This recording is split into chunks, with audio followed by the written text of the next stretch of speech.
Hi dear, konbanwa. Sagutin ko tong comment. Konnichiwa dear, ask ko lang po if i-train ba yung mga baguhan dyan bago isalang sa kaisha. Sana masagot, arigato gozaimasu dear, kyotsuke kodasai. Dear, ang ibig palang sabihin ng kaisha, company. Naku dear, pagdating mo dito sa Japan kapag sasalang ka na sa company, walang training.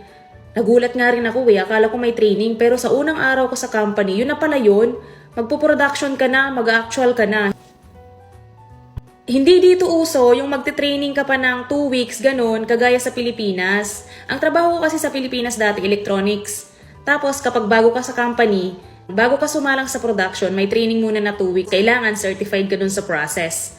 Pero dito sa Japan, hindi ganun, walang ganun. Kaya nagulat din ako. Pero tuturuan ka naman kung ano yung gagawin mo. Yun nga lang, hindi siya matagal. Isang araw lang, ganun.